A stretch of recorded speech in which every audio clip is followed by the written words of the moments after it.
తెలంగాణ ఛత్తీస్గఢ్ సరిహద్దుల్లో భద్రతా బలగాలు చేపట్టిన ఆపరేషన్ ఖగార్ కంటిన్యూ అవుతుంది. మావోయిస్టుల కేంద్రంగా ఉన్న కర్రెగుట్టల్లో 2 కొండలను భద్రతా బలగాలు తమ ఆధీనంలోకి తెచ్చుకున్నాయి.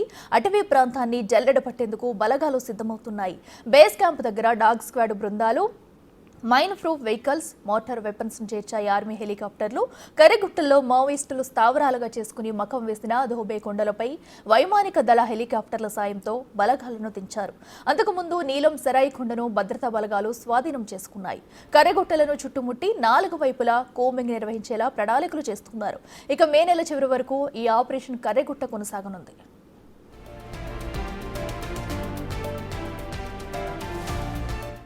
ఈ కిదాంశానికి సంబంధించి మరింత సమాచారం మా ప్రతినిధి వేణు లైవ్ లో అందిస్తారు. వేణు, చెప్పండి, ప్రస్తుతం అయితే కర్రెగుట్టల వద్ద ఆపరేషన్ ఎలా జరుగుతుంది?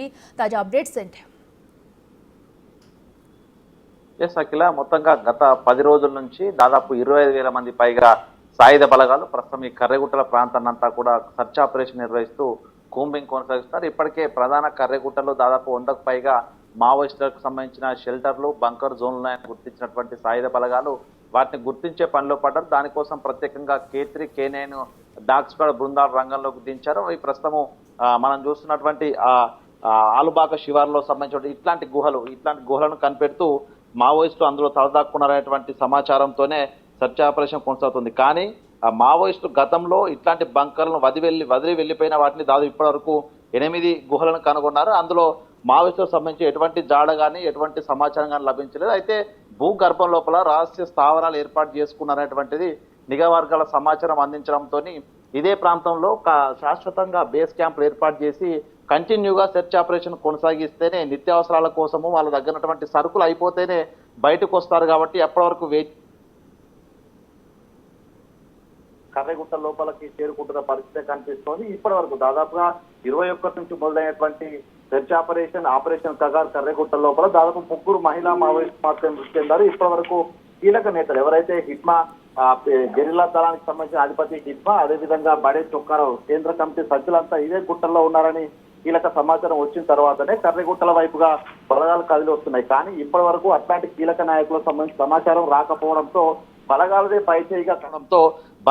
పైచేయిగా కనిపిస్తున్నప్పటికీ కూడా మావోయిస్టులు సేఫ్ జోన్ లో ఉన్నారు. అసలు బయటికి రాకుండా అత్యాధునిక టెక్నాలజీ కలిగినటువంటి సాయుధ బలగాల కంట కూడా పడకుండా ఇదే కర్రెగుట్టలో వాళ్ళు షెల్టర్ తీసుకున్నటువంటి ఒక సమాచారం అయితే సాయుధ బలగాలకు కొంత ఇబ్బందికరంగా మారింది. దీంతో 2 రోజుల క్రితమే ఐబీ చీఫ్ తేకా కూడా రావడము, పూర్తిగా మావోయిస్టులు గుహల నుంచి బయటికి వచ్చే వరకు కూడా వేచి చూడాలంటూ కూడా ఆయన కీలక ఆదేశాలు జారీ చేశారు. అందుకే 4 వైపులా ఈ కర్రెగుట్ట ప్రాంతానికి 4 వైపులా బేస్ క్యాంపులు పర్మనెంట్ గా ఏర్పాటు చేసుకొని కంప్లీట్ గా మావోయిస్టు కీలక దళాలన్నింటినీ ఏరివేసే వరకు కూడా ఇక్కడే ఉండాలంటూ కూడా దళాలకు కూడా చెప్పిన పరిస్థితి. సో దీంతో రోడ్డు మార్గాలు ఏర్పాటు చేసుకొని శాశ్వత బేస్ క్యాంపులుగా కర్రెగుట్టల ప్రాంతాన్ని మార్చుకోవాలంటూ కూడా ఆయన ఆదేశాలు జారీ చేస్తారు. అందులో భాగంగానే భారీగా అమ్యునిషన్ తో పాటుగా కీలక బృందాలన్నీ కూడా కర్రెగుట్టల చుట్టూ దాదాపు 4 వైపులా ఉత్తరం, దక్షిణము, తూర్పు, పడమర వైపుగా కూడా బేస్ క్యాంప్ల ఏర్పాటు కోసం అయితే ప్రస్తుతము ఆర్మీ చీఫ్ హెలికాప్టర్ లోపల కూడా సాయుధ సామాగ్రి, అదేవిధంగా బేస్ క్యాంప్ సామాగ్రిని అయితే తీసుకొస్తున్న పరిస్థితి కనిపిస్తుంది. సో మొత్తానికి అసలు మావోయిస్టులు ఈ భూగర్భ బంకర్లలో ఉన్నారా లేకుంటే సుమారుగా కూడా కొండల్లో కూడా ఎంతమంది మావోయిస్టులు ఉండే అవకాశం ఉంది? ఎందుకంటే మే నెలాఖరు వరకు కూడా ఈ ఆపరేషన్ కొనసాగుతుందన్న నేపథ్యంలో కూడా మరి అప్పటి వరకు ఇటు మావోయిస్టుల్ని హతం చేసే చర్య కంప్లీట్ అవుతుంది అనుకోవచ్చా?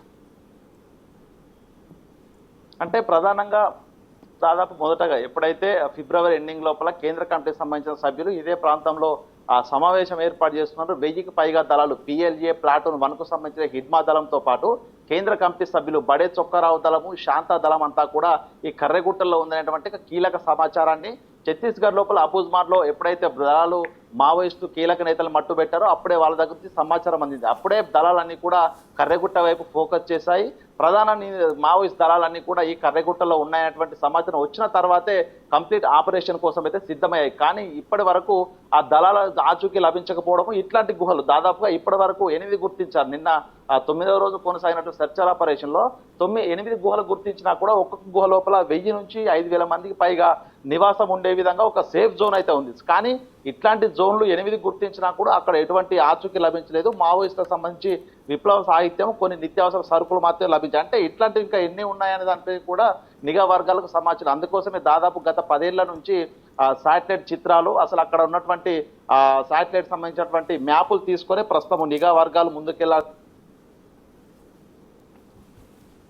మీటింగ్ అయిందో అప్పుడే నిత్యావసర సరుకులు, మెడిసిన్స్ అన్ని కూడా బంకర్లోకి చేర్చుకున్నటువంటి సమాచారం ఉంది కాబట్టి దాదాపు మే చివరి వరకు పూర్తిగా వాళ్ళ దగ్గర సరుకులన్నీ అయిపోతే ఆ తర్వాత బయటకు వస్తారు కాబట్టి అప్పటి వరకు వేచి చూడాలనేది ప్రధానంగా సాయుధ బలగాలకు సంబంధించిన ప్లాన్. కానీ అప్పటి వరకు నిజంగా బలగాలు బయటకు వస్తే మాత్రము వర్షాకాలం మొదలవుతుంది. దాంతో అడివంతా కూడా పచ్చదనం పరుచుకొని సాయుధ బలగాల పైన పోరాటం చేసేందుకు మావోయిస్టు కూడా సిద్ధంగా ఉంటారు కాబట్టి అసలు ఎవరిని పై చేయి కాబోతుందని ప్రధానంగా ఒక ఉద్రిక్తత పరిస్థితి కనిపిస్తుంది. ఇప్పటి వరకు అనుమానం ఉన్న చోట్లల్లా కూడా మోటార్ బాంబులు వేస్తూ, అదేవిధంగా హ్యాండ్ గ్రెనేడ్లు వేస్తూ మా సాయుధ బలగాలు కదులుతున్నా కానీ ఒక్కడ కూడా ఒక ఆచూకీ లభించలేదు. సో అంటే మావోయిస్టులకు పై చేయనే విధంగా ప్రస్తుతం పరిస్థితి కనిపిస్తూ ఉంది. కానీ సేఫ్ బంకర్లలో ఉన్నటువంటి మావోయిస్టులు బయటకు వస్తేనే హోరాహోరీగా ఎన్కౌంటర్ జరిగే అవకాశం ఉంటుంది. సో అప్పటి వరకు బలగాలు కొండపైన ఉంటాయి. ఎండవేడిని తట్టుకొని ఇప్పటికే దాదాపు వందల సంఖ్యలో డిహైడ్రేషన్ గురయ్యారు. కొంతమంది ఇక్కడ నుంచి వేరే ప్రాంతాలకు సర్జన్ల కోసం తీసుకునే పరిస్థితి వచ్చింది. కాబట్టి